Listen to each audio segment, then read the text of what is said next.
Mister Natwarlal ठगी की दुनिया का सबसे बड़ा लेजेंड, जिसके किस्से सिर्फ हिंदुस्तान में ही नहीं बल्कि विदेशों में भी खूब चर्चित है। एक ऐसा ठग जो इतना शातिर था कि इसके बारे में लोग कहा करते थे कि ऐसा कोई बचा नहीं जिसे नटवरलाल ने ठगा नहीं। नटवरलाल इतना चालाक और शातिर था कि वो किसी को ठगता नहीं था, बल्कि लोग खुद ही उसके झांसे में आकर उसकी ठगी का शिकार बन जाते थे।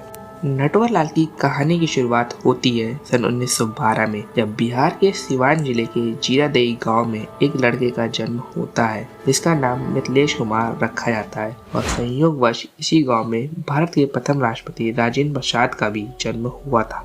इस गांव के दोनों ही पुत्रों ने आगे चलकर LLB की डिग्री प्राप्त की, लेकिन इत्तेफाक की बात है कि एक पढ़ लिखकर राष्ट्रपति भवन तक पहुंचा, जबकि दूसरे ने राष्ट्रपति भवन को ही बेच डाला। नटवरलाल की ठगी के तो वैसे कई सारे किस्से हैं, लेकिन इन सब की शुरुआत नटवरलाल के पड़ोस से ही होती है। एक बार मिथिलेश कुमार को उनके पड़ोसी ने बैंक ड्राफ्ट जमा करने के लिए भेजा था। मिथिलेश ड्राफ्ट जमा करने जाता है और पड़ोसी के सिग्नेचर को कॉपी करने की कोशिश करता है और पहली ही बार में सिग्नेचर को हूबहू कॉपी भी कर लेता है। अब मिथिलेश को अपने उस बेशकीमती हुनर के बारे में पता चलता है जिससे वह पूरी दुनिया को ही बेच सकता है, और वह अपना काम शुरू कर देता है और धीरे धीरे नकली हस्ताक्षर के द्वारा अपने पड़ोसी के खाते से 1000 रुपए निकाल लेता है। जब पड़ोसी को इस बात की भनक लगती है, तब यह बात वह मिथिलेश के पिता को बता देता है। अब मिथिलेश के मैट्रिक में कम अंक लाने का गुस्सा तो उसके पिता को था ही, लेकिन इस खबर को सुनने के बाद उनके गुस्से का थर्मामीटर फूट जाता है और वे मिथिलेश को खूब मारते हैं, जिसके कारण वह गुस्से में कोलकाता चला जाता है। अब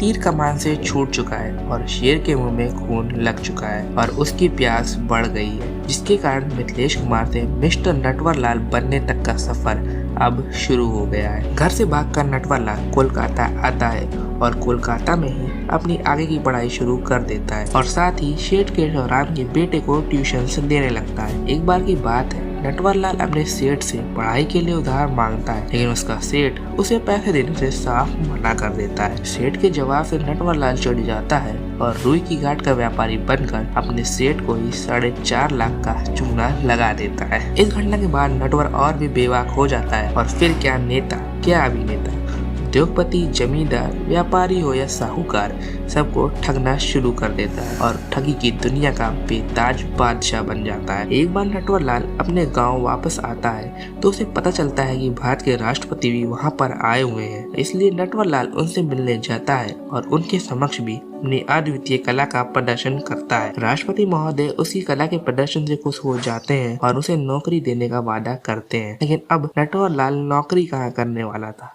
क्योंकि अब उसके पास एक ऐसी चाबी आ गई थी जिसने उसके लिए ठगी के सारे दरवाजे खोल दिए थे, और वो चाबी थी राष्ट्रपति के हस्ताक्षर। बस फिर क्या, उसने अपना शातिर दिमाग चलाया और राष्ट्रपति के नकली हस्ताक्षर करके विदेशियों को एक बार राष्ट्रपति भवन, 2 बार लाल किला और 3 बार ताजमहल तक बेच डाला। लेकिन इससे भी चौंका देने वाली बात तो ये है कि एक बार उसने 52 सांसदों सहित संसद भवन को ही बेच डाला था। उस काल में जब बायोमेट्रिक जैसी कोई भी चीज नहीं थी, हस्ताक्षर कॉपी करने में मास्टर नटवर की ठगी से बचना किसी के लिए भी मुमकिन नहीं था।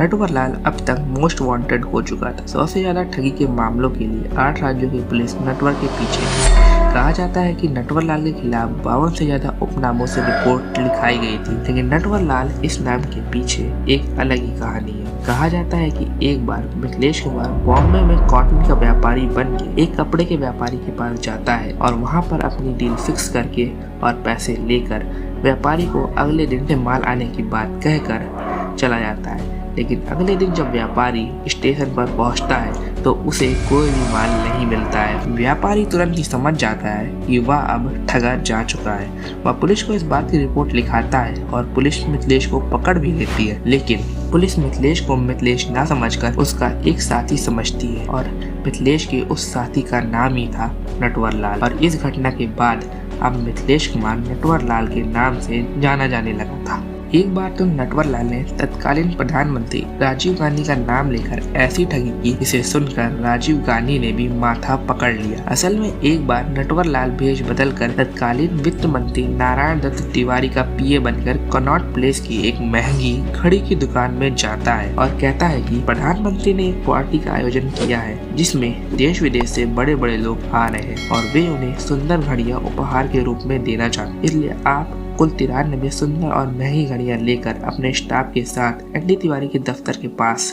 नॉर्थ ब्लॉक में आ जाइएगा। अगले दिन मैनेजर घड़ियों को लेकर नॉर्थ ब्लॉक में जाता है जहाँ नटवर पहले से ही उसका इंतजार कर रहा होता है। नटवरलाल उससे सारी घड़ियां लेता है और बदले में उसे 35,935 रुपयों का चेक देता है। इस पर वित्त मंत्री के हस्ताक्षर भी थे। लेकिन 2 दिन बाद जब दुकानदार वो ड्राफ्ट जमा करता है तो बैंक वालों से ये सुनकर कि वह ड्राफ्ट फर्जी है उसके पैरों तलों से जमीन खिसक जाती है और नटवरलाल एक और ठगी को सफलतापूर्वक अंजाम दे देता है। अपने जीवन काल में नटवरलाल कुल 9 बार गिरफ्तार हुआ और उसे कुल 113 सालों की सजा भी सुनाई गई। और ऐसा ही एक बार जब वह लखनऊ सेंट्रल जेल में बंद था तब उसकी पत्नी उसे कई सारे खत लिखकर भेजा करती थी, क्योंकि ये एक सेंसर जेल थी तो जितने भी खत आते या जाते थे उनको पहले पुलिस अधिकारी पढ़ते थे। नटवर की पत्नी हमेशा खत में अपनी तकलीफों को लिखती थी, लेकिन नटवर कभी भी उसका कोई जवाब नहीं देता था।